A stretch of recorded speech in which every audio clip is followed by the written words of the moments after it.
Welcome back, racers, to the channel for another video on Gran Turismo Sport. And today we have a couple of race Bs around Sardinia in the Group 4 mobiles, and it just seemed to be a McGann Trophy Cup, basically. That was the OP car. So this was taken from my top 200 live stream, where I tried to get into the top 200 in the world of the time rankings, basically. And we did this for about 3 hours. And this is a couple of races from that live stream, so make sure you subscribe and click that bell notification so you can be notified of those live streams when I'm live. Anyway, the two Spanish drivers, a little bit of Spanish civil war there as they push each other wide, and we go up from 11th place up to 9th place. And now we set our sights on the driver in front. Now, I really tried to get the top 200, and if you did watch that live stream, we did actually manage to get it. I think we finished 187th in the world at the time. I'm sure the time got squeezed out of the top 200 basically after the live stream. But anyway, we did make it in the top 200, and it really is a sort of a rhythmic kind of race, this one. Because the car doesn't have that straight line speed, you really have to find and keep the momentum through the corners. That means you have to be really precise with the steering inputs that you're putting in through the corners, making sure you get on the power as soon as possible. This last corner is a prime example of that. Turning in nice and early and getting on the power as soon as possible will give you a fantastic run onto that start-finish straight, just like Olaf Biscuit there didn't get. Into the slipstream of the driver in front of us now, and we see the car sort of equaling out as we do have the same top speed because we are in the same car, throwing it up the inside, making sure we get that nose onto the apex, giving him space on the outside as well, making sure not to squeeze him off into the gravel, which is such a problem in this game. No one really gives that space on the outside. They don't think that they have to give space, but in the immortal words of Speed Pro in the Discord, you have to give space at all times, everywhere on the track. You have to give space to everyone, and you're going to see a good example of this as we come onto the back straight here, actually getting a little bit sideways, picking up a little bit of dirty tyres, which may explain why we go a little bit wide coming into this tight right hand corner. I'm late on the brakes, I go wide, I miss the apex, and then insult to injury, I get tapped off by the McGann in 7th place. He does get a 1 second penalty for it, but that's what I'm talking about. He didn't give me any space. He went through the corner the same way that he'd been going through the corner all the time. But you have to change it up when there's another car around you. You can't just go through the corner the same speed that you're going through to be fast. You have to adapt to what's around you. Obviously, I was in an unnatural position because I'd made a mistake. But that doesn't give him the right to continue to go through that corner and just hit me because I'm in a different space. Anyway, let me know what you think in the comments section below. As we have another incident here into the heavy braking zone of turn number 1. We just received a tap in the back from the Spaniard. Obviously just missing his braking point. Obviously nothing malicious in that. But no penalty. No penalty. We talk about the penalty system all the time in this game, and it's so freaking warped right now. This is on the 10th of February. I'm recording this, or whenever we played this. But my God, is that annoying. Nothing for that. He has a ½ a second penalty anyway that he's going to serve. There he goes. Olaf Biscuit over onto the right. And we are back in 11th position. So back where we started. And a lot of incidents to talk about, which is great. It makes for good content and good discussion between us, or me and you, in the comment section below. So, behind Olaf, once again, I didn't want to go for that move into that sweeping left-hand corner. That's something that I've been working on a lot, is putting my car in the positions that it should be. Maybe not going for some moves somewhere and going for moves in other positions that don't lose me time or don't lose me track position. It's something that I've been working on, and I'll talk about it more as we go through these videos over the next couple of weeks or so.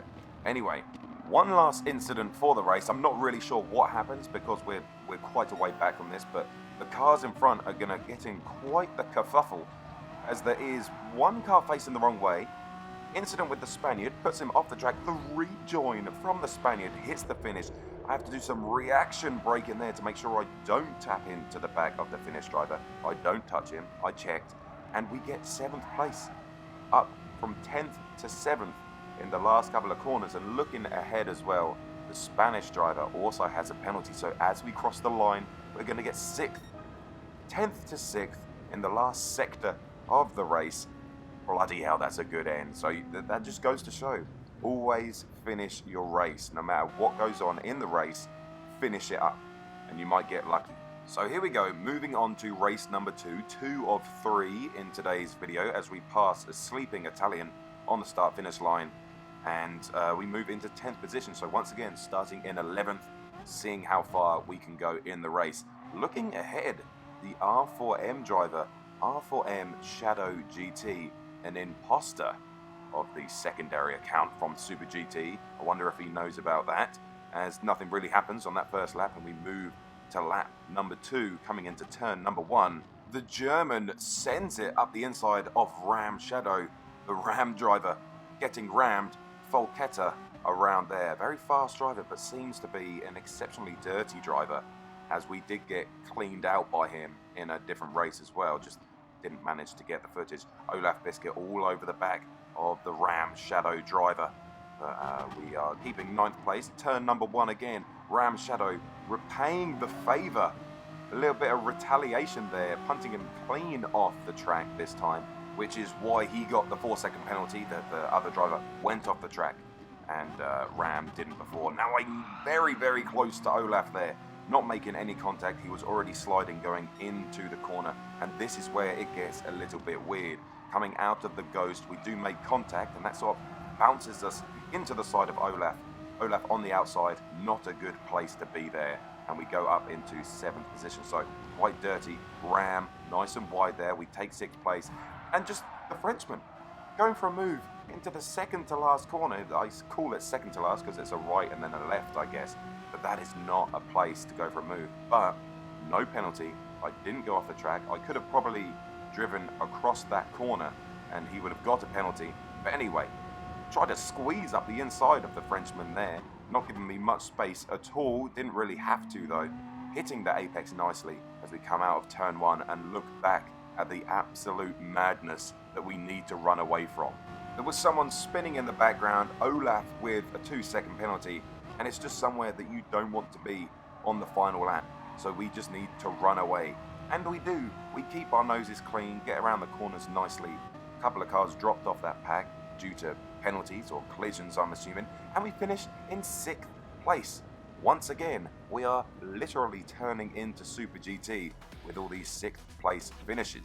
Last race then, race 3 out of 3, and I've saved the best till last. We are starting in 4th position instead of the usual 11th. Obviously, the faster racers have decided it's bedtime and they've had enough of winning for the day. So it is our chance, our opportunity to get a victory right now.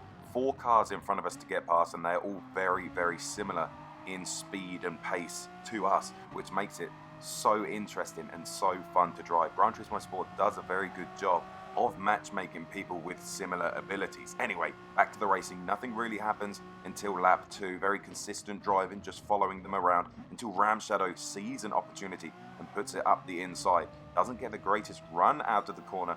We do, and we have the inside to the left-handed corner. We get a little bit unnerved, a little bit shaken by the curb on the inside, but managed to hold the slide and managed to keep 4th position.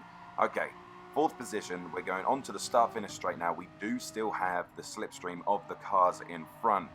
And coming on to lap number 3. Lap number 3 was the lap which I did my fastest time over the whole day, which this lap time would have put me in a maybe top 50 in the world. Yes, I know it's heavily slipstream assisted, but anyway, really impressed at the fact that I just managed to link up this lap. Anyway, we're going to jump on with the lap and just watch it through. So 3rd gear through the first corner, making sure our steering inputs are really, really smooth through those S's there. We're going to brake at the start of the rumble strips just there, down to 3rd gear, trying to link up and hit that apex. Actually a little bit slidey through there, so we could be a little bit quicker.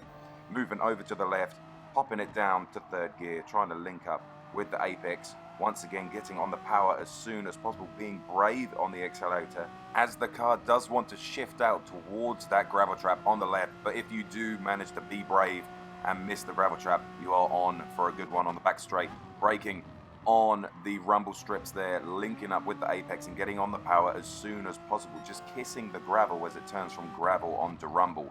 Same thing here, keeping it in third gear, on the power nice and early, being brave. The car wants to go out once again to the gravel, over onto the right, but you have to be brave. Flat through that corner in fourth gear, switching up to fifth, a little bit of brake, down to fourth, turning in early and on the power even earlier to get onto the start-finish straight. In the slipstream, what is the time going to be as we cross the line? A 1:24.7, a ridiculous lap time, but we have to focus back on the race as it's starting to get spicy.